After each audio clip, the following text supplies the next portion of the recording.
ನಲ್ಮೆಯ ವಿದ್ಯಾರ್ಥಿಗಳೇ, ನಿಮಗೆಲ್ಲರಿಗೂ ಕೂಡ ಈ ತರಗತಿಯ ಶುಭಕಾಮನೆಗಳು.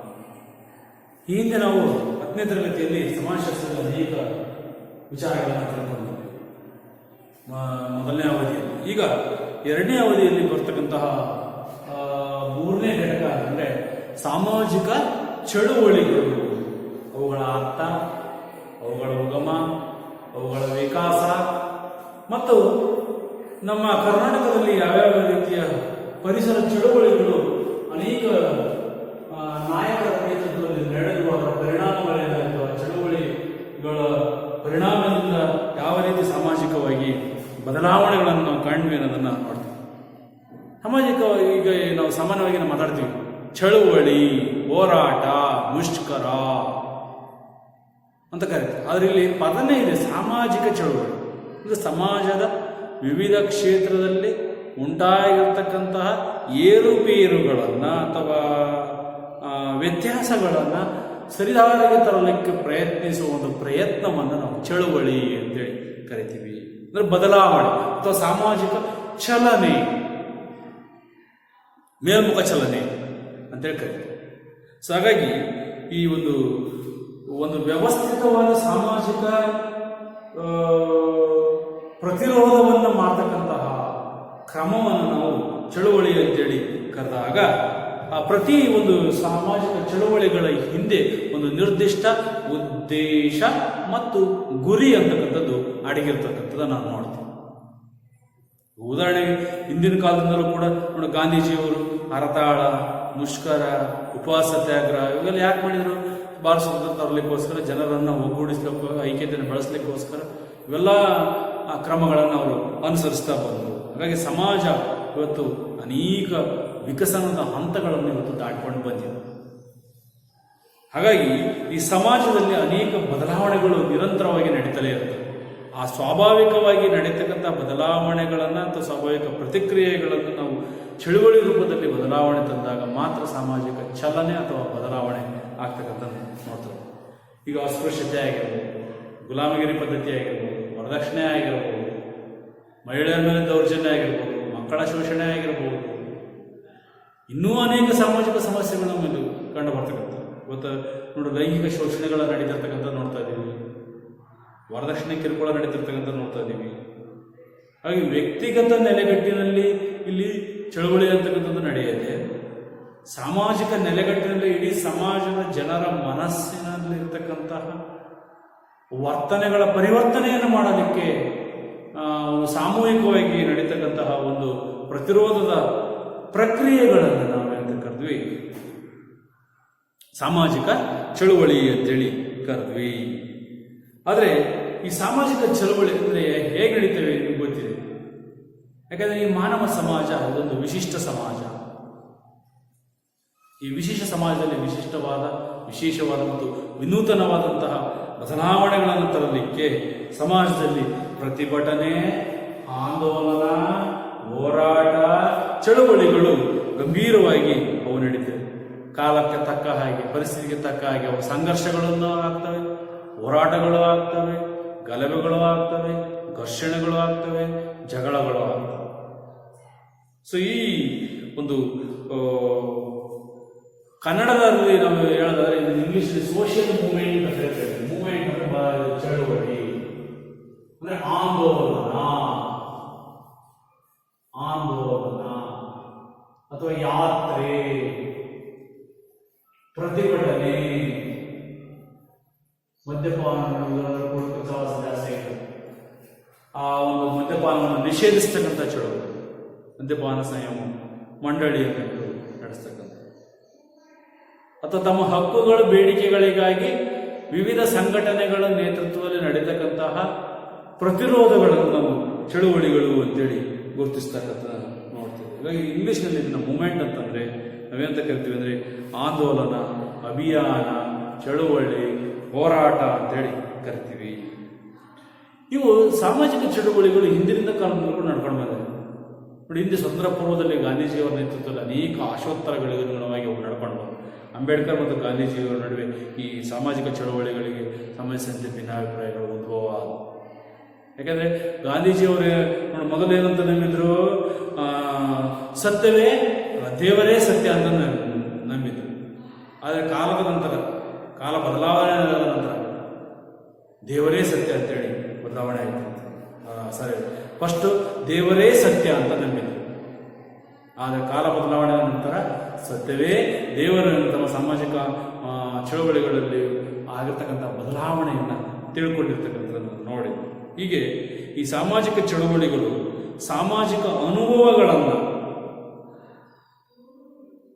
ಉದಾಹರಣೆ KSRTC ನೌಕರರು ತಮ್ಮ ಬೇಡಿಕೆಗಳಿಗೋಸ್ಕರ ರೈತ ಸಂಘದ ಚಳವಳಿಗಳ ನಾಯಕರ ಜೊತೆಗೆ ತಮ್ಮ ಬೇಡಿಕೆಗಳನ್ನು ಈಡೇರಿಸಲಿಕ್ಕೆ ಪ್ರಯತ್ನ ಮಾಡಿದರು. ಚಳವಳಿಗಳನ್ನು, ಹೋರಾಟಗಳನ್ನು, ಮುಷ್ಕರಗಳನ್ನು ಮಾಡಿರ್ತಕ್ಕಂಥ ಇವು ಅನೇಕ ಪಾಠಗಳನ್ನು ಕಲಿಸಿಕೊಡ್ತವೆ. ಸಮಾಜದಲ್ಲಿ ವಿವಿಧ ವರ್ಗದ ಜನರ ವರ್ತನೆಯ ಮಾದರಿಗಳನ್ನು ತಿಳಿಯಲಿಕ್ಕೆ ಈ ಚಳವಳಿಗಳೇನಾಗ್ತವೆ ಸಹಾಯಕ ಆಗ್ತವೆ. ಯಾಕಂದರೆ ಸಾಂಘಿಕ ಪ್ರಯತ್ನದಿಂದ ಈ ಚಳುವಳಿಗಳು ರೂಪುಗೊಂಡಾಗ ಮಾತ್ರ ಅವು ಯಶಸ್ವಿಯಾಗಲಿಕ್ಕೆ ಸಾಧ್ಯತೆ ಆಗ್ತಕ್ಕಂಥದ್ದನ್ನು ನೋಡ್ತೀವಿ. ಈಗ ಕೈಗಾರಿಕೆಗಳಲ್ಲಿ ದುಡಿಯುವಂಥ ಕಾರ್ಮಿಕರು ಕೂಡ ಚಳವಳಿಗಳನ್ನು ಮಾಡ್ತಾರೆ, ಮುಷ್ಕರಗಳನ್ನು ಮಾಡ್ತಾರೆ, ಹೋರಾಟಗಳನ್ನು ಮಾಡ್ತಕ್ಕಂಥದ್ದನ್ನು ನೋಡ್ತಾರೆ. ಹಾಗಾಗಿ ಇವತ್ತೇನಾಗಿದೆ, ಗ್ರಾಮೀಣ ಪ್ರದೇಶಕ್ಕಿಂತ ನಗರ ಪ್ರದೇಶಗಳಲ್ಲಿ ಇವತ್ತು ಕೈಗಾರಿಕೀಕರಣದಿಂದ ಈ ನೈಸರ್ಗಿಕ ಸಂಪತ್ತಿನ ಮೇಲೆ ಬಂಡವಾಳಶಾಹಿಗಳು ತಮ್ಮದೇ ಆದಂತಹ ಹಿಡಿತವನ್ನು ಸಾಧಿಸಿಕೊಂಡರು. ರಿಯಲ್ ಎಸ್ಟೇಟ್ ನೋಡಿದರು ಬೆಂಗಳೂರಲ್ಲಿ, ಅಥವಾ ಫೈನಾನ್ಸ್ ಕಾರ್ಪೊರೇಷನ್ಸ್ಗಳಾಗ ಇಲ್ಲಿ, ಹೀಗೆ ಈ ನಿಯಂತ್ರಣ ಸಾಧಿಸಿದ್ದರಿಂದ ಅವುಗಳ ಮೇಲೆ ಹಿಡಿತವನ್ನು ಸಾಧಿಸಲಿಕ್ಕೆ ಸರ್ಕಾರಗಳೇನು ಮಾಡ್ತಾರೆ ಅಂತಂದರೆ ಅನೇಕ ಕಾನೂನು ಕಟ್ಟಳೆಗಳನ್ನು ಜಾರಿಗೆ ತರಿಸತಕ್ಕಂಥದ್ದನ್ನು ನೋಡ್ತಾ ಇದ್ದೀವಿ. ಮತ್ತು ತಾವೇ ವಾಸ ಮಾಡ್ತಕ್ಕಂಥ ಪರಿಸರದಲ್ಲಿ, ಈಗ ಉದಾಹರಣೆಗೆ ಅರಣ್ಯ ಪ್ರದೇಶದಲ್ಲಿ ನೋಡಿ, ಈಗ ವಾಸ ಮಾಡ್ತಕ್ಕಂತಹ ಆದಿವಾಸಿಗಳು, ಅಲ್ಲಿ ಅರಣ್ಯ ಇಲಾಖೆಯವರು ನಾವು ಅವ್ರ ಮೇಲೆ ಏನು ಮಾಡ್ತಾರೆ, ಗಿರಿಜನರ ಮೇಲೆ ದಬ್ಬಾಳಿಕೆ ದೌರ್ಜನ್ಯ ಮಾಡ್ತಾರೆ, ಕಾಡು ಪ್ರಾಣಿಗಳ ಮೇಲೆ ಈ ಹಿಡಿತವನ್ನು ಸಾಧಿಸ್ತಾರೆ. ಆನೆ ಹಾವಳಿಗಳು ಹೆಚ್ಚಾಗ್ತವೆ. ಕಾರಣ ಗಿರಿಜನರಲ್ಲಿ ವಾಸ ಮಾಡಿ ಆನೆ ವಾಸ ಮಾಡತಕ್ಕಂಥ ಪ್ರದೇಶಗಳನ್ನು ಕೃಷಿ ಕ್ಷೇತ್ರಕ್ಕೆ ಪರಿವರ್ತನೆ ಮಾಡಿರ್ತಕ್ಕಂಥದ್ದು ನೋಡ್ತಾರೆ. ಹೀಗೆ ಸಾಮಾಜಿಕ ಪರಿಸರದಲ್ಲಿ ವಾಸಿಸುವ ಅವರೇ ಅಂದರೆ ಗಿರಿಜನರೇ ಆಗಿರ್ಬೋದು, ಅನೇಕ ಅಗತ್ಯವಾದಂತಹ ಮೂಲ ಸೌಕರ್ಯಗಳನ್ನು ಕಲ್ಪಿಸಿಕೊಳ್ಳಲಿಕ್ಕೆ ಅವರ ಹಕ್ಕುಗಳಿಗೋಸ್ಕರ ಸಮಾಜ ಸುಧಾರಕರು ಧ್ವನಿಯನ್ನು ಬಂದಿರ್ತಕ್ಕಂಥ ಆದಿವಾಸಿ ಗಿರಿಜನರ ಹಕ್ಕುಗಳಿಗಾಗಿ. ಹಾಗಾಗಿ ಆ ಸಾಮಾಜಿಕ ಚಳುವಳಿಗಳಾಗಿರ್ಬೋದು, ಪರಿಸರ ಚಳುವಳಿಗಳಾಗಿರ್ಬೋದು, ಅಥವಾ ರೈತರ ಚಳುವಳಿ ಆಗಿರ್ಬೋದು, ಅಥವಾ ಮಹಿಳೆಯರ ಹಕ್ಕುಗಳಿಗೋಸ್ಕರ ಮಹಿಳಾ ಚಳುವಳಿಗಳಾಗಿರ್ಬೋದು, ಅಥವಾ ಮಕ್ಕಳ ಕಲ್ಯಾಣಕ್ಕಾಗಿ ಮಕ್ಕಳ ಹಕ್ಕುಗಳ ಒಂದು ಸಾಮಾಜಿಕ ಹೋರಾಟಗಳು ಆಗಿರ್ಬೋದು, ಇವು ಬೇರೆ ಬೇರೆ ಕಾಲದಲ್ಲಿ ಬೇರೆ ಬೇರೆ ರೀತಿಯಲ್ಲಿ ಬೇರೆ ಬೇರೆ ಅರ್ಥ ಪಡ್ಕೊಂಡು ಅವು ಪರಿವರ್ತನೆ ಆಗಿರ್ತಕ್ಕಂಥದ್ದನ್ನು ನೋಡ್ತದೆ. ಹಿಂದಿನ ಕಾಲದಲ್ಲಿ ನೋಡಿ, ಈಗ ಉದಾಹರಣೆ ಸ್ವತಂತ್ರಪೂರ್ವದಲ್ಲಿ ರಾಜಕೀಯ ಸ್ವತಂತ್ರ ಪಡ್ಕೊಳ್ಳೋಕ್ಕೋಸ್ಕರ ಅನೇಕ ಚಳವಳಿಕಾರರು ಹೋರಾಟ ಮಾಡಿದರು. ಮಂದಗಾಮಿಗಳು, ತೀವ್ರಗಾಮಿಗಳು, ಕ್ರಾಂತಿಕಾರಿಗಳು, ಗಾಂಧೀಜಿಯವರ ನೇತೃತ್ವದಲ್ಲಿ.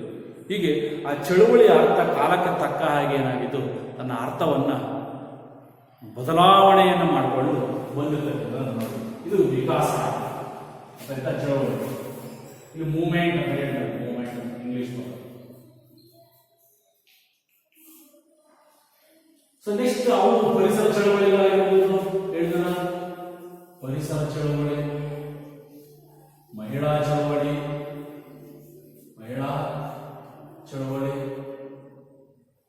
ಮತ್ತು ಇನ್ನೂ ಅನೇಕ ಮುಷ್ಕರ ಕಾರ್ಮಿಕರ ಚಳವಳಿಗಳಾಗಿರ್ಬೋದು, ಕಾರ್ಮಿಕರ ಚಳವಳಿಗಳು ಆಗಿರ್ತಕ್ಕಂಥ ನಾವು ನೋಡ್ತೇವೆ.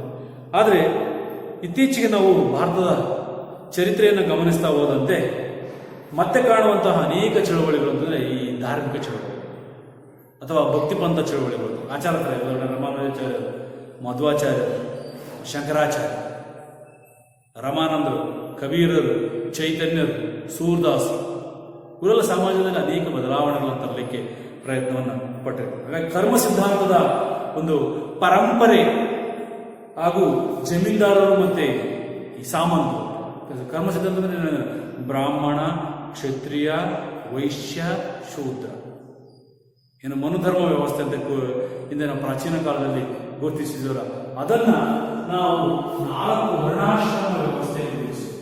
ವರ್ಣಾಶ್ರಮ, ಬ್ರಾಹ್ಮಣ, ಕ್ಷತ್ರಿಯ, ವೈಶ್ಯ, ಶೂದ್ರ. ಸೊ ಇದ್ರ ನಂತರ ಇವತ್ತೇನಾಗಿದೆ, ಜಾತಿ ವ್ಯವಸ್ಥೆ ಅಂತಕ್ಕಂಥದ್ದು ನಮ್ಮ ಸಮಾಜದಲ್ಲಿ ಬಲವಾಗಿ ಬೇರೂರಿಕೊಂಡಿರ್ತಕ್ಕಂಥದ್ದನ್ನ ನೋಡ್ತಾರೆ. ಅದೇ ರೀತಿ ಜಮೀನ್ದಾರರು ಮತ್ತೆ ಸಾಮಂತರು, ಉಳುವವನು ಮತ್ತೆ ಅವರು ಕೈ ಕೆಳಗೆ ಕೆಲಸ ಮಾಡ್ತಕ್ಕಂಥ ಉಳಿಗಮನೆ ಪದ್ಧತಿ ಆಗಿರ್ಬೋದು, ಮತ್ತೆ ಈ ಸಮಾಜದಲ್ಲಿ ನಡೀತಕ್ಕಂಥ ಅನೇಕ ದೌರ್ಜನ್ಯಗಳು, ಅಪಮಾನಗಳು, ಸವರ್ಣೀಯರು ದಲಿತರ ಮೇಲೆ, ಹಿಂದುಳಿದ ವರ್ಗದವರ ಮೇಲೆ ನಡೆಸ್ತಿರ್ತಕ್ಕಂತಹ ದಬ್ಬಾಳಿಕೆಗಳ ಆಗಿರ್ಬೋದು, ಇವುಗಳ ಚಳುವಳಿಗಳು ಕೂಡ ನಡ್ಕೊಂಡು ಬಂದು ಇದು ಸಮಾಜದಲ್ಲಿ ಮುಖ್ಯವಾಗಿ ಅನೇಕ ಚಲನೆಗಳಿಗೆ ಅಥವಾ ಸಾಮಾಜಿಕ ಪರಿವರ್ತನೆಗೆ ವೇದಿಕೆಯನ್ನ ನಿರ್ಮಾಣ ಮಾಡಿಕೊಡ್ತೇವೆ. ಚಳುವಳಿ. ಹಾಗಾಗಿ ಚಳುವಳಿಗಳಲ್ಲಿ ಪ್ರಮುಖವಾಗಿ ಬರ್ತಕ್ಕಂಥವು ಅಂತಂದ್ರೆ, ಮುಖ್ಯವಾಗಿ ಸಾಮಾನ್ಯವಾಗಿ ನಾವು ಕಂಡು ಬರ್ತಕ್ಕಂಥವು ಅಂದ್ರೆ ಈ ಜನಮಂದೆ ಮತ್ತು ದೊಂಬಿ ಅಂತೇಳಿ. ಸಾಮಾನ್ಯವಾಗಿ ನಮ್ಮ ದಿನನಿತ್ಯ ಜೀವನದಲ್ಲಿ ಅದೆಷ್ಟೋ ಘಟನೆಗಳು ಅರಿವಿಲ್ಲದಂತೆ ಸಮಾಜದಲ್ಲಿ ಗಲಾಟೆಗಳು, ಘರ್ಷಣೆಗಳು, ಜಗಳಗಳು ನಡೀತವೆ. ಹಳ್ಳಿಗಳು ಆಯ್ತಾ? ಅವುಗಳನ್ನು ನಾವು ಎರಡು ಪ್ರಕಾರಗಳಾಗಿ, ಒಂದು ಜನಮಂದೆ, ಇನ್ನೊಂದು ದೊಂಬಿ ಅಂತೇಳಿ ಕರಿತೀವಿ. ಅನೇಕ ದೊಂಬಿ ಅಥವಾ ಗಲಭೆಗಳು ಸಕಾರಾತ್ಮಕವಾದಂತಹ ಕಾರಣಗಳನ್ನು ಪಡೆಯದೇ ನಡೆಯುವುದು ಉಂಟಾಗಿರ್ತಕ್ಕಂಥ ಇಂಥ ಚಳುವಳಿಗಳು ನಾವೆಂತ ಕರಿತೀವಿ, ಅವು ಚಳುವಳಿಯ ಆರಂಭಿಕ ಅಂತಲೂ ಕೂಡ ಗುರುತಿಸ್ತೀವಿ. ಜನಮಂದಿ ನೋಡಿ, ಜನಮಂದಿ ಇಂಗ್ಲಿಷ್ ಮಾಬ್ ಅಂತ ಕರೀತೀವಿ. ಏನಪ್ಪ ಹಿಂಗಂತಂದ್ರೆ ಯಾವುದೋ ಒಂದು ಆಕಸ್ಮಿಕ ಕಾರಣಕ್ಕಾಗಿ ಒಂದು ನಿರ್ದಿಷ್ಟ ಆಸಕ್ತಿ ಅಥವಾ ಉದ್ದೇಶಿತ ಗುರಿ ಇಲ್ಲದೆ ನೆರೆದಿರ್ತಕ್ಕಂತಹ ಜನರ ರಾಶಿಯನ್ನು ಅಂತ ಕರೀವಿ ಜನಮಂದಿ ಅಂತ ಕರೀವಿ. ಅರ್ಥ ಹೇಳಿದ್ದು ಅಂದ್ರೆ ಜನರು ಆಕಸ್ಮಿಕವಾಗಿ ಒಂದು ಆಸಕ್ತಿಯುತವಾದಂತಹ ಅಥವಾ ಒಂದು ಆಸಕ್ತಿಯ ಸುತ್ತ ನೆರೆದಿರುವ ಜನರಾಶಿಯನ್ನ ಜನಮಂದಿ. ಅದರಿಂದ ತಾತ್ಕಾಲಿಕ ಎಲ್ಲ ಅಪಘಾತ ಆಗಿರುತ್ತೆ, ಆಕ್ಸಿಡೆಂಟ್ ಆಗಿರುತ್ತೆ, ಅಥವಾ ಹಾವು ಬಂದಿರ್ತದೆ, ಅಥವಾ ಸಿನಿಮಾ ಮಂದಿರಕ್ಕೆ ಹೋಗಿರ್ತಾರೆ, ಅಲ್ಲಿ ಟಿಕೆಟ್ ತಗೊಳಕ್ಕೆ ರಶ್ ಇರ್ತದೆ, ಕ್ಯೂ ನಿಂತ್ಕೋಬೇಕಾಗುತ್ತೆ, ಅಥವಾ ಹಾಸ್ಪಿಟಲ್ ವ್ಯಾಕ್ಸಿನ್ ಹಾಕ್ಸ್ಕೋಬೇಕಾಗಿರ್ತದೆ, ಟೋಕನ್ ತಗೋಬೇಕಾಗಿರುತ್ತೆ. ಹಾಗಾಗಿ ತಾತ್ಕಾಲಿಕವಾಗಿ ಒಂದು ನಿರ್ದಿಷ್ಟ ಆಸಕ್ತಿಯ ಕಡೆಗೆ ನೆರೆದಿರುವ ಜನರ ರಾಶಿಯನ್ನ ನಾವೇನಂತ ಕರೆದ್ವಿ, ಜನಮಂದಿ ಅಂತೇಳಿ ಕರೆದ್ವಿ. ಆದ್ರೆ ಅಲ್ಲಿ ಏನಾಗ್ತವೆ, ಕೆಲವೊಮ್ಮೆ ಗಲಾಟೆಗಳಾಗ್ತವೆ ಆ ಜನಮಂದಿರ ಅನಿಯಂತ್ರಿತ ವರ್ತನೆಗಳ ಮೂಲಕ. ಸೊ ಹಾಗಾಗಿ ಉದ್ದೇಶಿತ ಗುರಿ ಈಡೇರಿಕೆಗಾಗಿ ಅಲ್ಲಿ ಏನಾಗುತ್ತೆ, ಗಲಾಟೆ ಘರ್ಷಣೆಗಳು. ಉದಾಹರಣೆ, ಚಲನಚಿತ್ರ ಮಂದಿರದ ಟಿಕೆಟ್ ಪಡೆಯಲಿಕ್ಕೆ ಹೇಳಿದೆ ನಾನು, ಜನಸ್ತೋಮ, ಅಥವಾ ರಸ್ತೆ ಅಪಘಾತ ವೀಕ್ಷಿಸಲಿಕ್ಕೆ ಸೇರಿದ ಜನಸ್ತೋಮ, ಅಥವಾ ಹಾವು ಬಂದಿರತಕ್ಕಂಥ ಸಂದರ್ಭದಲ್ಲಿ ಸೇರಿರ್ತಕ್ಕಂಥ ಜನರ ಗುಂಪು, ಇವೆಲ್ಲವೂ ಕೂಡ ಜನರ ಆಶಯ. ಇನ್ನು ಜನಮಂದಿರಲ್ಲಿರುವ ಜನರ ಅನಿಯಂತ್ರಿತ ನಡವಳಿಕೆ ಎಷ್ಟೋ ಬಾರಿ ಏನಾಗುತ್ತೆ ಅಂತಂದ್ರೆ ಸಮಾಜದ ಲೋಪದೋಷಗಳನ್ನ ಸೂಚಿಸುವುದಂತ. ಹೆಂಗೆ, ಈಗ ಆಕ್ಸಿಡೆಂಟ್ ಆದಾಗ ಎಡಗಡೆ ಬರಬೇಕು ಅಂತ ಅಲ್ಲಿ ಬಲಗಡೆ ಬಂದು ಆಕ್ಸಿಡೆಂಟ್ ಆಗ್ತಕ್ಕಂಥದ್ದು ನೋಡ್ತಿದ್ವಿ. ಈ ರೀತಿ ಅರ್ಥ ಆಯ್ತಾ? ಹಾಗಾಗಿ ಸಾಮಾಜಿಕ ಮತ್ತು ಕೆಲವೊಮ್ಮೆ ಸಾಮಾಜಿಕ ಸಂಸ್ಥೆಗಳ ಕಾರ್ಯಗಳ ಬಗ್ಗೆ, ವೈಖರಿಯ ಬಗ್ಗೆ ವಿವಿಧ ಇಲಾಖೆಗಳಲ್ಲಿ ವ್ಯತ್ಯಾಸಗಳು ಉಂಟಾಗ್ತವೆ. ಆರೋಗ್ಯ ಕ್ಷೇತ್ರದಲ್ಲಿ ಉದಾಹರಣೆ, ಗರ್ಭಿಣಿ ಮಾನವೀಯ ಸಾವಾದಾಗ ಡಾಕ್ಟರ್ ಮೇಲೆ ಹಲ್ಲೆ ಮಾಡ್ತಕ್ಕಂಥದ್ದಾಗಿರ್ಬೋದು, ಅಥವಾ ಶಾಲೆಗಳಲ್ಲಿ ಮಕ್ಕಳನ್ನ ಸರಿಯಾಗಿ ನಡ್ಕೊಳ್ತಲ್ಲ ಅಂತೇಳಿ ಶಾಲೆ ಆಡಳಿತ ಮಂಡಳಿಗಳ ಮೇಲೆ ಹೆರಗಿ ಬೀಳ್ತಕ್ಕಂತಹ ಪ್ರವೃತ್ತಿ. ಈ ರೀತಿ ಅಸಂತೃಪ್ತಿಯನ್ನು ಜನ ತೋರಿಸ್ತಕ್ಕಂಥ ದೃಶ್ಯಗಳನ್ನು ನಾವು ಇವತ್ತು ಮಾಧ್ಯಮಗಳಲ್ಲಿ ನೋಡ್ತಾ ಇದ್ದೀವಿ. ಮತ್ತೆ ಕೆಲವೊಂದು ಸರ್ಕಾರದ ಯೋಜನೆಗಳ ಬಗ್ಗೆ, ಸರ್ಕಾರದ ನಿಲುವುಗಳ ಬಗ್ಗೆ, ಅಧಿಕಾರಿಗಳ ಧೋರಣೆಗಳ ಬಗ್ಗೆ, ನಿರ್ದಿಷ್ಟ ಕಾರ್ಯಕ್ರಮಗಳ ಬಗ್ಗೆ ಜನರು ಏನ್ ಮಾಡ್ತಾರೆ, ಅಸಂತೃಪ್ತಿಯನ್ನು ವ್ಯಕ್ತಪಡಿಸ್ತಾರೆ. ಉದಾಹರಣೆ KEB ನೋಡಿ, ಕರೆಂಟ್ ಸರಿ 7 ಗಂಟೆ ನಿರಂತರವಾಗಿ 3 ವಿದ್ಯುತ್ತನ್ನು ಪೂರೈಕೆ ಮಾಡದೇ ಇದ್ದಾಗ ಅಲ್ಲಿ ಸಂಬಂಧಿಸಿದ ಕ್ಷೇತ್ರದ KEB ಕಚೇರಿಯಿಂದ ರೈತರೆಲ್ಲರೂ ಹೋಗಿ ರೈತ ಚಳುವಳಿ. ಸೊ ಹೀಗೆ ಜನಮಂದೆ ಅಂತಕ್ಕಂಥದ್ದು ಒಂದು ನಿರ್ದಿಷ್ಟ ಆಸಕ್ತಿಯ ಕಡೆಗೆ ಸೇರಿರುವ ಜನರ ಗುಂಪು ಅಥವಾ ರಾಶಿಯನ್ನು ನಾವು ಹೇಳ್ತೀವಿ. ತಾತ್ಕಾಲಿಕವಾಗಿ ಸೇರಿರೋದು, ತಾತ್ಕಾಲಿಕ ಅಷ್ಟೇ. ಆಕ್ಸಿಡೆಂಟ್ ಆದಾಗ ಅವನ್ನ, ಈಗ ಯಾರನ್ನ ವ್ಯಕ್ತಿಯನ್ನ ಹಾಸ್ಪಿಟಲ್ ತೆಗೆದುಕೊಂಡು ಹೋದ ನಂತರ ಅಲ್ಲಿ ಜನ ಚೆದ್ರು ಹೋಗ್ತಾರೆ. ಅವು ಅಷ್ಟೇ, ಅವನ್ನ ಯಾರೋ ಹೊಡೆದ್ರೆ ಅಲ್ಲಿ ಹೊಡೆದ ನಂತರ ಅದೆಲ್ಲ ಚೆದ್ರು ಹೋಗ್ತಾರೆ. ಟಿಕೆಟ್ ಅಷ್ಟೇ, ಸಿನಿಮಾ ಟಿಕೆಟ್ ಸಿನಿಮಾ ನೋಡಿದಂತ ಎಲ್ಲ ಜನ ಚಂದ್ರ ಹೋಗ್ತಾರೆ ಹೀಗೆ. ಅಥವಾ ಜಾತ್ರೆ ಮುಗಿದ ಜನ ನೋಡಿದ್ರು ಯಾರು ಇರೋದು. ಹಾಗಾಗಿ ಜನಮಂದಿಯಲ್ಲಿರುವ ಜನರ ಅನಿಯಂತ್ರಿತ ನಡವಳಿಕೆ ಎಷ್ಟೋ ಬಾರಿ ಏನು ಮಾಡುತ್ತೆ, ಸಮಾಜದಲ್ಲಿ ಈ ಇರ್ತಕ್ಕಂಥ ಓರೆಕೋರೆಗಳನ್ನು ತಿದ್ದಲಿಕ್ಕೆ ಅವಕಾಶ ಆಗಿರ್ತಕ್ಕಂಥ ಇದು ಜನಮಂದಿ ಒಂದು. ಎರಡನೇದಾಗಿ ದೊಂಬಿ, ಇದು ಆರಂಭಿಕ ಅಂತ ಹೇಳಿದ್ರೆ ಜನಮಂದಿ ಚಳವಳಿಯ ಆರಂಭಿಕ ಎರಡನೇದು ದೊಂಬಿ, ಇದು ತೀರಾ ಹಿಂಸಾತ್ಮಕ ಒಂದು ಸ್ವರೂಪ ಅಂತ ಕೊಡ್ಬೋದು. ಅಥವಾ ದೊಂಬಿ ಅಥವಾ ಗಲಾಟೆ ಇದು ಜನಮಂದೆಯ ವರ್ತನೆಯ ತೀರಾ ಹಿಂಸಾತ್ಮಕ ಅಥವಾ ವಿನಾಶಾತ್ಮಕ ಸ್ವರೂಪದ ಕ್ರಮವನ್ನು ನಾವು ಅಂತ ಕರೆದ್ವಿ ದೊಂಬಿ ಅಂತೇಳಿ ಕರೆದು. ಗಲಾಟೆ, ಕಾನ್ಫ್ಲಿಕ್ಟ್ ಇಂಗ್ಲಿಷ್, ಘರ್ಷಣೆ ಅಥವಾ ಗಲಾಟೆ, ದೊಂಬಿ ಅಂತೇಳಿ ಕರೆದು. ಇಲ್ಲೇನಾಗುತ್ತೆ ಅಂತಂದ್ರೆ ಜನಮಂದೆಯಲ್ಲಿ ಕಾಣುವುದು ಜನರ ಕನಿಷ್ಠ ಮಟ್ಟದ ಉದ್ದೇಶ, ಏಕತೆ ಕೂಡ ಅಲ್ಲಿ ದೊಂಬಿಯಲ್ಲಿ ಇರೋದು. ಅಂದ್ರೆ ಇದು ಅದಕ್ಕೆ ತದ್ವಿರುದ್ಧ. ಅಲ್ಲಿ ಗುಂಪು ಸೇರ್ತಾರೆ, ಚೆದಿರು ಹೋಗ್ತಾರೆ. ಆದ್ರೆ ಇಲ್ಲ ಹಂಗಲ್ಲ, ದೊಂಬಿ ಗಲಾಟೆ ಹಿಂಸಾತ್ಮಕ ವಿನಾಶಾತ್ಮಕ ಸ್ವರೂಪಕ್ಕೆ ಪರಿವರ್ತನೆ. ಈಗ ಚಳವಳಿ ಮಾಡಿರ್ತಾರೆ, ಯಾರೋ ಒಬ್ಬ ಏನ್ ಮಾಡ್ತಾರೆ ಕಲ್ಲು. ಉದಾಹರಣೆ ನೋಡಿ, ನೆನ್ನೆ ಬೆಂಗಳೂರಿನಲ್ಲಿ ಆಫ್ರಿಕನ್ ಪ್ರಜೆಯೊಬ್ಬನು ಡ್ರಗ್ ಪೆಡ್ಲರ್ ಜೊತೆ ಸೇರ್ಕೊಂಡು ಏನು ಮಾಡಿದ್ದಾನೆ, ಅಲ್ಲಿ ಗಲಾಟೆ ಮಾಡಿ ಪೊಲೀಸ್ನರ ಅಧಿಕಾರಿಗಳ ಮೇಲೆ ಹಲ್ಲೆ ಮಾಡಿರ್ತಾನೆ, ಹಿಂಸೆ ಮಾಡ್ತಾನೆ. ಸೊ ಹೀಗೆ ಕನಿಷ್ಠ ಮಟ್ಟದ ಉದ್ದೇಶ. ಆಮೇಲೆ ಗಲಭೆಗಳಲ್ಲಿ ಏನಾಗುತ್ತೆ, ವಿವಿಧ ಸಮಾಜಘಾತಕ ಗುಂಪುಗಳು ತಮ್ಮ ಹಿತಾಸಕ್ತಿಗಳನ್ನು, ಬೇಳೆಕಾಳುಗಳನ್ನು ಬೇಯಿಸ್ಕೊಡ್ತಾರೆ.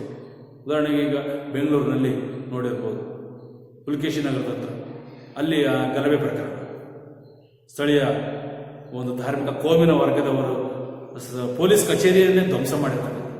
ಸೊ ಹೀಗೆ ಈ ಒಂದು ಸಾರ್ವಜನಿಕ ಆಸ್ತಿಪಾಸ್ತಿಗಳನ್ನು ನಾಶ ಮಾಡ್ತಾರೆ. ಇಲ್ಲಿ ಹಿತಾಸಕ್ತಿ ಸಂಘರ್ಷಗಳನ್ನು ಈಡೇರಿಸಿಕೊಡೋದು ಗಲಭೆಗಳು ಏನು ಮಾಡ್ತವೆ, ಇವು ಸಮಾಜದಲ್ಲಿ ಶಾಂತಿಯನ್ನು ಹಾಳು ಮಾಡ್ತವೆ, ನೆಮ್ಮದಿಯನ್ನು ಹಾಳು ಮಾಡ್ತಕ್ಕಂಥ, ಮತ್ತೆ ಕೊನೆಗೆ ಅಪಾರ ಪ್ರಮಾಣದಲ್ಲಿ ಸಾವು ನೋವು, ಆಸ್ತಿಪಾಸ್ತಿ ನಷ್ಟ ಆಗ್ತದೆ.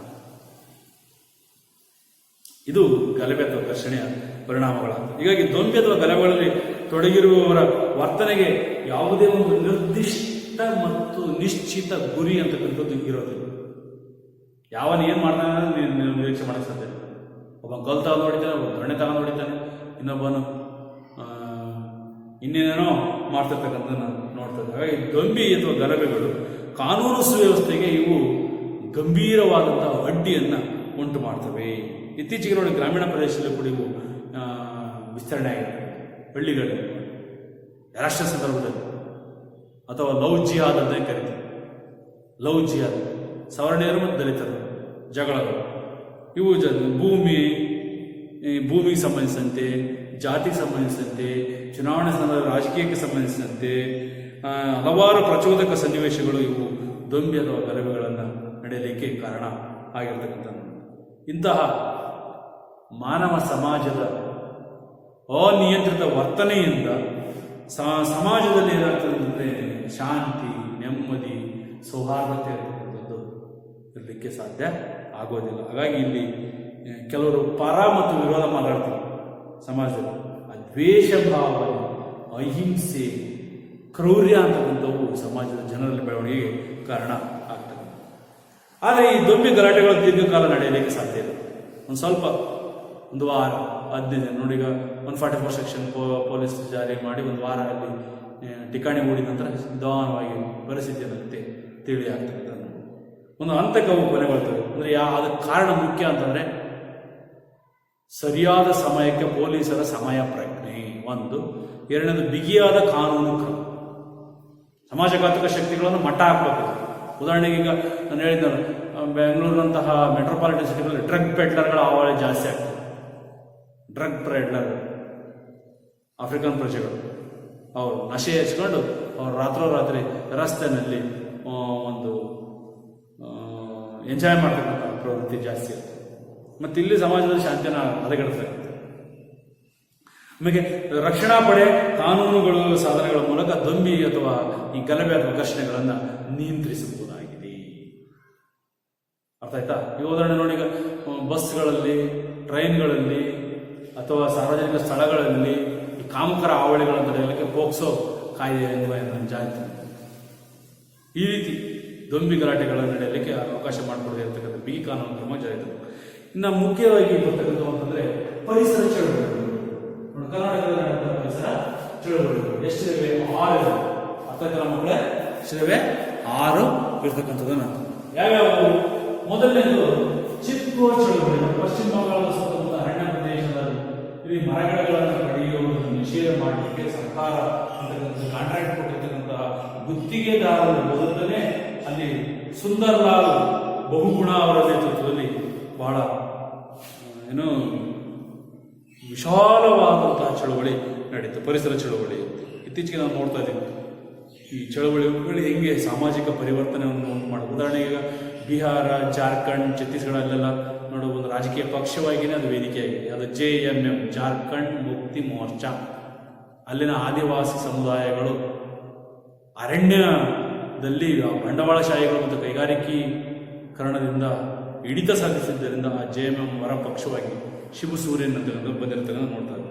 ಹಾಗಾಗಿ ಇವು ಚಳುವಳಿಗಳು ದಿಢೀರ್ನೇ ಉಟ್ಕೊಂಡಿಲ್ಲ, ತರತರಾಂತರದ ನಿಧಾನವಾಗಿ ಅವು ಪರಿವರ್ತನೆ. ಈಗ ರೈತ ಸಂಘ ಕರ್ನಾಟಕದಲ್ಲಿ ಉಟ್ಕೊಳ್ತಾರೆ, ಕೋಡಿಹಳ್ಳಿ ಚಂದ್ರಶೇಖರ್, ಅದಕ್ಕಿಂತ ಪುಟ್ಟಣೆಯ ಮಂಡ್ಯ, ಪಾಂಡವಪುರ ಸುತ್ತಮುತ್ತ ನೋಡಿರ್ಬೋದು. ನೆಕ್ಸ್ಟ್ ಅವ್ರ ರಾಜಕೀಯ ಪಕ್ಷವಾಗಿ ಅವು ಪರಿವರ್ತನೆ ಆಗ್ತಕ್ಕಂಥ ನೋಡ್ತಾರೆ. ಮತ್ತೆ ಜಾರ್ಖಂಡ್ ಮುಕ್ತಿ ಮೋರ್ಚಾ ಅಂತ 1930 ಮೊದಲ ಅಲ್ಲಿ ಆದಿವಾಸಿಗಳು ಒಕ್ಕಲೆಬ್ಬಿಸಿದ್ದರಿಂದ ಅಲ್ಲಿ ಚಳವಳಿಗಳನ್ನು ಪ್ರಾರಂಭ ಮಾಡಿರ್ತಕ್ಕಂಥ ನೋಡ್ತಾ ಇದ್ದೀವಿ. ಹಾಗೆ ವಿಶ್ವ ಬ್ಯಾಂಕ್ ಪ್ರಾಯೋಜಿತ ಅಭಿವೃದ್ಧಿ ಯೋಜನೆಗಳು. ಇವತ್ತು ಮಲೆನಾಡು ವಿಶ್ವ ಪರಂಪರೆ ಅಥಾರಿಟಿಯಲ್ಲಿ ಅದನ್ನು ನಾವು ಸೇರಿಸ್ಕೊಂಡಿದ್ದೀವಿ. ಹಾಗಾದರೆ ಅಲ್ಲಿ ನೋಡಿ ಇವತ್ತು ಪರಿಸರ ಸಂರಕ್ಷಣೆ ಚಳವಳಿಗಳು ನಡೀತಾ ಇದೆ. ಉದಾಹರಣೆಗೆ ಕೋಲಾರ, ಚಿಕ್ಕಬಳ್ಳಾಪುರಕ್ಕೆ ಇಲ್ಲಿಂದ ನೀರನ್ನು ನೇತ್ರಾವತಿ ನದಿ ತಿರುವು ಯೋಜನೆ ಅಂತ ಕರೀತಾರೆ. ಈ ನದಿ ತಿರುವು ಯೋಜನೆಯನ್ನು ಮಾಡಿರ್ತಾರೆ. ಇಲ್ಲಿ ಬರ್ಬೇಕಾದ್ರೆ ಹೊಲ ಗದ್ದೆಗಳ ನಾಶ ಆಗ್ತದೆ. ಈ ಚಳವಳಿಗಳು ನಡೀತವೆ. ನಮಗೆ ಜಾಗತಿಕ ತಾಪಮಾನದಲ್ಲಿ ಹೆಚ್ಚಳ ಆಗಿರ್ತಕ್ಕಂಥ ನೋಡ್ತೀವಿ. ಮತ್ತು ಜಲಸಂಪನ್ಮೂಲಗಳ ಮೇಲೆ ನಡೆಯುತ್ತಿರುವ ದೌರ್ಜನ್ಯ, ಇವೆಲ್ಲವೂ ಕೂಡ ಚಳವಳಿಗಳು ಪರಿವರ್ತನೆ ಸಮಾಜದಲ್ಲಿ ಉಂಟು ಮಾಡಲಿಕ್ಕೆ ಕಾರಣ. ಇವೆಲ್ಲವೂ ಜೀವ ಜಗತ್ತಿನ ಉಳಿವಿಗಾಗಿ ನಡೆಸ್ತಕ್ಕಂತಹ ಚಳವಳಿ. ಮಲೆನಾಡು ಜೀವ ಸಂರಕ್ಷಣಾ ವಲಯದಲ್ಲಿ ಕಂಡು ಬರ್ತಕ್ಕಂಥ ನಾವು ನೋಡ್ತಾ ಇದ್ದೀವಿ. ಅದ್ರ ಜೊತೆಗೆ ಈಗ ಯಾರ್ಯಾವ ಚಳವಳಿ ಯಾರ್ಯಾರ ನೇತೃತ್ವದಲ್ಲಿ ನಡೆದರು? ಮೊದಲನೇದು ಚಿಪ್ಕೋ ಚಳವಳಿ, ಸುಂದರ್ಲಾಲ್ ಬಹುಗುಣ. ಚಿಪ್ಕೋ ಅಂತೇಳಿ ಅಂದ್ರೆ ತಬ್ಬಿಕು ಅಂತೇಳಿ ಮರವನ್ನು. ಅದು ಉತ್ತರ ಪ್ರದೇಶದ ತೆಹರಿ ಗರ್ವಾಲ್ ಪ್ರಾಂತ್ಯದ ಎಲ್ಲಿ ರೆನ್ನಿ ಎಂಬ ಗ್ರಾಮದಲ್ಲಿ ಸುಮಾರು 2,500 ಮರಗಳನ್ನು ಗುತ್ತಿಗೆದಾರನಿಗೆ ಕಾಂಟ್ರಾಕ್ಟ್ ಕೊಟ್ಟಿರು ಸರ್ಕಾರ. ಅದನ್ನು ವಿರೋಧಿಸಿ ಈ ಸುಂದರ್ಲಾಲ್ ಬಹುಗುಣ ಅಂತಕ್ಕಂಥವರು ಯಾವುದೇ ಆಮಿಷಗಳಿಗೆ ಎದರದೆ ಬಗ್ಗದೆ 1974ರಲ್ಲಿ ಈ ಚಳುವಳಿಯನ್ನು ನಡೆಸ್ಕೊಂಡು ಹೋಗ್ತಾರೆ. ಅಂದರೆ ಅದು ಹಪ್ಪಿಕೋ, ಮರವನ್ನು ತಪ್ಪಿಕೊಂಡು ನೀವು ಕಡಿಯೋದಾದರೆ ಮರ ಕಡಿಯೋದ್ರ ಬದಲಿಗೆ ನಮ್ಮ ಮನೆ ಕಡ್ದಾಕ್ಬಿಡಿ ಅಂತೇಳಿ ವಿರೋಧಿಸ್ತಾರೆ. ಅದರ ಪರಿಣಾಮವಾಗಿ ಒಬ್ಬ ಮಹಿಳೆಯ ಸಮಯಸ್ಫೂರ್ತಿ ಅಂತ ಹೇಳಿದ್ರೆ ಸುಂದರ್ಲಾಲ್ ಬಹುಗುಣ ಅಂತಕ್ಕಂಥ ಸಮಯಸ್ಫೂರ್ತಿ ಅದರ ಪರಿಣಾಮ ದೂರಗಾಮಿಯಾದಾಗಿದ್ದು, ಈ ಚಳುವಳಿಯ ಪರಿಣಾಮವಾಗಿ ಮರಗಳನ್ನು ಕಡಿಯಲು ಸರ್ಕಾರ ನೀಡಿದ ಅನುಮತಿ ಪರ್ಮಿಷನ್ ಏನು ಮಾಡ್ತು, ರದ್ದು ಮಾಡ್ತು. ಪರಿಸರಕ್ಕೆ ಧಕ್ಕೆ ಆಗುತ್ತೆ ಅಂತ. ಅದೇ ರೀತಿ ಇನ್ನೊಂದು ಕರ್ನಾಟಕದಲ್ಲಿ ಭಾರತದಲ್ಲಿ ಚಿಪ್ಕೋ ಚಳವಳಿ, ಹಾಗೆ ಭಾರತದಲ್ಲಿ ಇನ್ನೊಂದು ಕನ್ನಡದ ಅಪ್ಪಿಕೋ ಚಳವಳಿ. ಉತ್ತರ ಕನ್ನಡ ಜಿಲ್ಲೆಯ ಸಲ್ಯಾನಿ ಗ್ರಾಮದ ಸುಮಾರು ಎಷ್ಟೋ ಜನ ರೈತರು, ಸಲ್ಯಾನಿ ಗ್ರಾಮದ ರೈತರೇ ಮಾಡಿದ್ರು 1983ರಲ್ಲಿ ಅಪ್ಪಿಕೋ ಚಳವಳಿಯನ್ನು ಆರಂಭಿಸಿದರು. ಸರ್ಕಾರ ಅಂತಕ್ಕಂಥದ್ದು ಅಲ್ಲಿನ ಮರಗಿಡಗಳನ್ನು ಕಡಿಯಲಿಕ್ಕೆ ಗುತ್ತಿ ಕೊಟ್ಟಿರುತ್ತೆ. ಆ ಮರ ಕಳ್ಳ ಸಾಗಾಣಿಕೆ ಮತ್ತು ಗಿಡಮರಗಳನ್ನು ಬೆಳೆಸುವುದು, ಪರಿಸರ ಮಹತ್ವದ ಬಗ್ಗೆ ಸಾಮಾನ್ಯ ಜನರಿಗೆ ಅರಿವನ್ನು ಮೂಡಿಸಲಿಕ್ಕಾಗಿ ಸ್ಥಳೀಯ ಜನರು ಏನು ಮಾಡ್ತಾರೆ, ಈ ಮರವನ್ನು ತಪ್ಪಿಕೊಂಡು ಮರಗಿಡಗಳನ್ನು ಕಡಿಯೋದನ್ನು ಅವರು ಏನು ಮಾಡ್ತಾರೆ, ನಿಷೇಧ ಮಾಡಲಿಕ್ಕೆ ಸರ್ಕಾರದ ಮೇಲೆ ಒತ್ತಾಯವನ್ನು ಮಾಡ್ತಾರೆ. ಆದರೆ ಗುತ್ತಿಗೆದಾರ ಅವರೇನು ಮಾಡ್ತಾರೆ, ಆ ಒಂದು ಸ್ಥಳೀಯ ರೈತರ ಪ್ರತಿಭಟನೆಗೆ ಹೆದರಿ ಅವನೇ ಮಾಡ್ತಾನೆ ಸರ್ಕಾರದ ಒಪ್ಪಂದವನ್ನು ರದ್ದು ಮಾಡ್ತಕ್ಕಂಥ. ಹಾಗೆ ಗುಜರಾತ್ ಮತ್ತು ಸರ್ದಾರ್ ಸರೋವರ ಅಣೆ ನರ್ಮದಾ ನದಿಗಳಲ್ಲಿ ಅಲ್ಲಿ ಮೇಧಾ ಪಾಟ್ಕರ್ ಅಂತಕ್ಕಂತಹ ಸಾಮಾಜಿಕ ಹೋರಾಟಗಾರ, ನರ್ಮದಾ ಬಚಾವ್ ಆಂದೋಲನ ಅಂತಕ್ಕಂಥ. ಹಾಗಾಗಿ ಅಲ್ಲಿ ನೋಡಿ ಸ್ಥಳೀಯ ಜನರನ್ನು ಮತ್ತು ಬುಡಕಟ್ಟು ಜನರನ್ನು ಒಕ್ಕಲೆಬ್ಬಿಸ್ತಕ್ಕಂತಹ ಒಂದು ಪ್ರಕ್ರಿಯೆಯನ್ನು ವಿರೋಧಿಸಿ ದೀರ್ಘಕಾಲದ ಹೋರಾಟ ಮುಂದುವರಿಸಿ ಅವರು ಯಶಸ್ವಿಯನ್ನು ಕೂಡ ಆಗ್ತಾರೆ. ಅದನ್ನೇ ನಾವು ನರ್ಮದಾ ಬಚಾವೋ ಆಂದೋಲನ. ಇವತ್ತು ಅಲ್ಲಿ ಎಷ್ಟು ಪ್ರಾಣಿ ಪಕ್ಷಿಗಳಿಗೆ, ಜೀವ ಸಂಕುಲಕ್ಕೆ, ಆದಿವಾಸಿ ಸಮುದಾಯಗಳಿಗೆ, ಸ್ಥಳೀಯ ಜನರಿಗೆ ಆಶ್ರಯವನ್ನು ಒದಗಿಸಿಬಿಟ್ಟಿದೆ ನರ್ಮದಾ ನದಿ ಅಂತ. ಅದೇ ರೀತಿ ಕೇರಳದ ಶಾಸ್ತ್ರ ಸಾಹಿತ್ಯ ಪರಿಷತ್ ಮೌನ ಕಡಿಮೆ ಆಂದೋಲನ ಅಂತ ಹೇಳ್ತಾರೆ. ಅದು ಕೇರಳದ ಪಾಲ್ಘಾಟ್ ಜಿಲ್ಲೆಯಲ್ಲಿ ಮೌನ ಕಡಿಮೆ ಆಂದೋಲನ ಅಂತಕ್ಕಂಥದ್ದನ್ನು ನಾವು ಕೇರಳ ಶಾಸ್ತ್ರ ಸಾಹಿತ್ಯ ಪರಿಷತ್ತು ಆರಂಭ ಮಾಡ್ತಕ್ಕಂಥದ್ದು. ಇಲ್ಲಿ ವನ್ಯಮೃಗ ಆಸಕ್ತರು ಅಣೆಕಟ್ಟಿನ ನಿರ್ಮಾಣದ ವಿರುದ್ಧ ಏನು ಮಾಡ್ತಂದ್ರೆ ಚಳುವಳಿಯನ್ನು ನಡೆಸ್ತಾರೆ. ಈ ಚಳುವಳಿಯು ಕೂಡ ಅನೇಕ ಜೀವ ಸಂಕುಲಗಳನ್ನು ಸಂರಕ್ಷಿಸುವಲ್ಲಿ ಯಶಸ್ವಿ ಆಗ್ತಕ್ಕಂಥದ್ದನ್ನು ಈ ರೀತಿ ನೋಡಿ. ನಮ್ಮ ಭಾರತದ ಕರ್ನಾಟಕ ಪರಿಸರ ಚಳವಳಿಗಳು ಸಾಮಾಜಿಕ ಆಂದೋಲನ ಚಳವಳಿಗಳಲ್ಲಿ ಮುಖ್ಯವಾಗಿ ನಡೆಯುತ್ತದೆ. ಚಿಕ್ಕು ಆಗಿರ್ಬೋದು, ಅಪ್ಪಿಕೋ ಆಗಿರ್ಬೋದು, ನರ್ಮದಾ ಬಚಾವ್ ಆಗಿರ್ಬೋದು, ಮತ್ತು ಕೇರಳದ ಪಾಲ್ಘಾಟ್ ಜಿಲ್ಲೆಯಲ್ಲಿ ಕೇರಳ ಶಾಸ್ತ್ರ ಸಾಹಿತ್ಯ ಪರಿಷತ್ ಆರಂಭಿಸಿದ ಮೌನ ಕಡಿಮೆ ಆಂದೋಲನ. ಹಾಗೆಯೇ ನಮ್ಮ ಕರ್ನಾಟಕದ ಕರಾವಳಿ ತೀರ ಪ್ರದೇಶದಲ್ಲಿ ಉದಾಹರಣೆ MRP ಅಂತ ಕೇಳಿರುವುದು Mangaluru refinery petrochemicals limited. ಮತ್ತೆ ಟಾರ್ ಎಣ್ಣೆ, ಡೀಸೆಲ್, ಪೆಟ್ರೋಲ್ ಇದನ್ನು ಸಂಸ್ಕರಣೆ ಮಾಡಿ ನಮ್ಮ ಕರ್ನಾಟಕದ ಬಹುತೇಕ ಭಾಗಕ್ಕೆ ಒದಗಿಸಿಕೊಡ್ತಾರೆ. ರಾಸಾಯನಿಕ ಅಂಶಗಳಿಂದ ಪರಿಸರ ಅಂತಕ್ಕಂಥದ್ದು ನಾಶ ಆಗ್ತಂತ ಹೇಳಿ ಅಲ್ಲಿ ಚಳವಳಿಕಾರರು ಹೋರಾಟ ಮಾಡಿದ್ದಾರೆ. ಅಥವಾ ತದಡಿ ಉಷ್ಣ ವಿದ್ಯುತ್ ಸ್ಥಾವರ ಅಂತ ಕರೀತಾರೆ, ಅಥವಾ ನಂದಿಕೂರು ಏನು ಕರಿತೀವಿ ನಾವು ಉಡುಪಿ ಹತ್ತಿರ ಬರ್ತಕ್ಕಂಥ ನಂದಿಕೂರು ಉಷ್ಣ ವಿದ್ಯುತ್ ಸ್ಥಾವರ. ಇದರಿಂದ ಏನಾಗುತ್ತೆ, ಈ ಸುತ್ತಮುತ್ತ ವಾಸ ಮಾಡ್ತಕ್ಕಂಥ ಪರಿಸರದ ಮೇಲೆ ಬಹಳ ನಾಶ ಆಗ್ತದೆ, ಬೆಳೆಗಳ ನಾಶ ಆಗ್ತದೆ, ಜನರ ಆರೋಗ್ಯದ ದುಷ್ಪರಿಣಾಮ, ಸ್ಥಳೀಯವಾಗಿ ಸಂಪನ್ಮೂಲಗಳು ಒಳ್ಳೆ ಹೊಡಿತವೆ. ಉದಾಹರಣೆ ಈಗ ಗಣಿಗಾರಿಕೆಗಳಿಂದ ನಾವು ಇದರಲ್ಲಿ ಎಲ್ಲಿ ಬಳ್ಳಾರಿ, ಹೊಸಪೇಟೆ, ಸಂಡೂರು ಸುತ್ತಮುತ್ತ ಎಷ್ಟು ನಾಶ ಆಗಿದೆ. ಅಥವಾ ಇವತ್ತೇನು SEZ ಸ್ಪೆಷಲ್ ವಿಶೇಷ ವಿತ್ತ ವಲಯ, ವಿಶೇಷ ಆರ್ಥಿಕ ವಲಯ, ಕೈಗಾರಿಕೆಗಳು ವಿದೇಶದಿಂದ ಭಾರತಕ್ಕೆ ಬಂದು ಇಲ್ಲಿ ಸ್ಥಾಪನೆ ಮಾಡಿ ಇಲ್ಲಿನ ಸಂಪನ್ಮೂಲವನ್ನು ಶೋಷಣೆ ಮಾಡ್ತಾರೆ. ಮಂಗಳೂರು ಇಲ್ಲಿ ನೋಡಿ. ಸೊ ಇವುಗಳ ವಿರುದ್ಧ ಅನೇಕ ಹೋರಾಟಗಳು ಇವತ್ತು ಕರಾವಳಿ ತೀರ ಪ್ರದೇಶಗಳಲ್ಲಿ ನಡೀತದೆ. ಹಾಗೆ ಇನ್ನೊಂದು ಅಂತಂದರೆ ಬಹಳ ಇಂಪಾರ್ಟೆಂಟ್ ಅಂದರೆ ಈ ಕೈಗಾರಿಕೆ ಸ್ಥಾವರ. ಇದು ನಮ್ಮ ಡಾಕ್ಟರ್ ಶಿವರಾಮ್ ಕಾರಂತರು ನೋಡಿ ಪರಿಸರ ಪ್ರಜ್ಞೆ ಬೆಳೆಸಲು ವಿರೋಧಿ ಚಳವಳಿಗಳನ್ನು ನಡೆಸ್ತಿದ್ದಾರೆ. ಶಿವರಾಮ್ ಕಾರಂತರ ನಾಯಕತ್ವದಲ್ಲಿ ಈ ಕೈಗಾರಿಕಾ ಅಣು ವಿದ್ಯುತ್ ಅಂದರೆ ಅಣು ವಿದ್ಯುತ್ ಸ್ಥಾವರದಿಂದ ಏನೇನಾಗ್ತದೆ, ಇವತ್ತು ಅಣುಶಕ್ತಿಯನ್ನು ಉತ್ಪಾದನೆ ಮಾಡೋದ್ರಿಂದ ಪರಿಸರದ ಮೇಲೆ ಹಾನಿ ಉಂಟಾಗ್ತದೆ, ಅರಣ್ಯ ನಾಶ ಆಗ್ತದೆ, ಅಣು ವಿಕಿರಣದಿಂದ ಮನುಕುಲದ ಮೇಲೆ ಅಥವಾ ಮಾನವನ ಆರೋಗ್ಯದ ಮೇಲೆ ದುಷ್ಪರಿಣಾಮಗಳು ಉಂಟಾಗ್ತವೆ ಅಂತೇಳಿ ಆ ಅಣು ವಿದ್ಯುತ್ ಸ್ಥಾವರದ ವಿರೋಧಿ ಚಳವಳಿಯನ್ನು ಶಿವರಾಮ್ ಕಾರಂತ ಪ್ರಾರಂಭ ಮಾಡಿದರು. ಹಾಗೆ ಶಿವರಾಮ್ ಕಾರಂತ ಅವರ ಮಗ ಉಲ್ಲಾಸ್ ಕಾರಂತ ಕೂಡ ಅನೇಕ ಪರಿಸರ ಪ್ರಜ್ಞೆಯ ಚಳವಳಿಗಳನ್ನು ನಡೆಸ್ಕೊಂಡು ಬಂದಿರ್ತಕ್ಕಂಥ ನೋಡ್ತಾರೆ. ಹೀಗೆ ಮೇಧಾ ಪಾಟ್ಕರ್ ಆಗಿರ್ಬೋದು, ಸುಂದರ್ಲಾಲ್ ಬಹುಗುಣ ಆಗಿರ್ಬೋದು, ಅಥವಾ ಸಲ್ಯಾನಿ ಗ್ರಾಮದ ರೈತರಾಗಿರ್ಬೋದು, ಅಥವಾ ಶಿವರಾಮ್ ಕಾರಂತರಾಗಿರ್ಬೋದು, ಈ ರೀತಿಯ ಸ್ವತಂತ್ರ ಗಳಿಸಿಕೊಂಡ ನಂತರ ಅನೇಕ ಸಾಮಾಜಿಕ ಪರಿಸರ ಆಂದೋಲನ ಚಳುವಳಿಗಳು ನಮ್ಮ ಪರಿಸರದಲ್ಲಿ ಬದಲಾವಣೆಗಳನ್ನು ತರಲಿಕ್ಕೆ ನಡ್ಕೊಂಡು ಬಂದು ನಮ್ಮ ಪರಿಸರ ಅಂತಕ್ಕಂಥದ್ದು ನಮ್ಮ ಸುತ್ತಮುತ್ತಲಿನ ಒಂದು ಸಾಮಾಜಿಕವಾದ ಶಿಸ್ತನ್ನು ಕಾಪಾಡಬೇಕು ಅಂತೇಳಿ ಅವು ಪ್ರಯತ್ನವನ್ನು ಮಾಡ್ತಾ ಇದ್ದಾವೆ.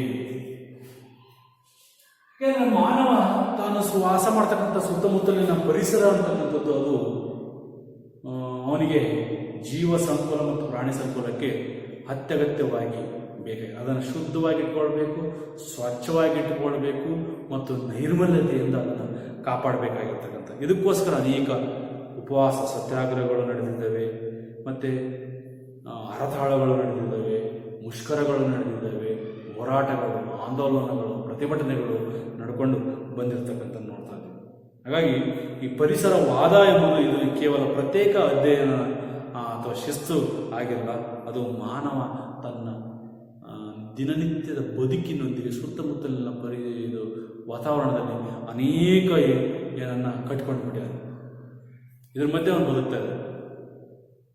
ಅದಕ್ಕೆ ಅದನ್ನು ದಿನನಿತ್ಯ ಅವನು ಕಾಪಾಡಬೇಕು, ಸುತ್ತಮುತ್ತಲಿನ ಪರಿಸರವನ್ನು.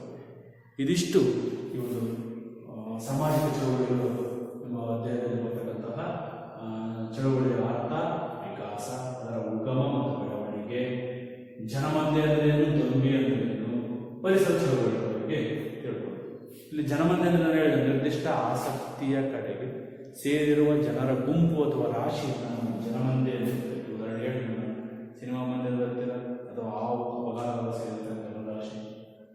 ಅದಕ್ಕೆ ವಿರುದ್ಧವಾದ, ಜನಮಂದಿಗೆ ವಿರುದ್ಧವಾದ ತೀವ್ರ ಹಿಂಸಾತ್ಮಕ ಮತ್ತು ವಿನಾಶಾತ್ಮಕ ಸ್ವರೂಪದ ಗಲಾಟೆ ಅಥವಾ ಘರ್ಷಣೆಗಳನ್ನು ದುರ್ಬಿ ಅಥವಾ ಗಲಭೆ ಅಂತೇಳಿ, ಕಾರ್ಮಿ ಅಂತೇಳಿ ಇಷ್ಟ ಅಧ್ಯಾಯದ ಪ್ರಮುಖ ಅಂಶ.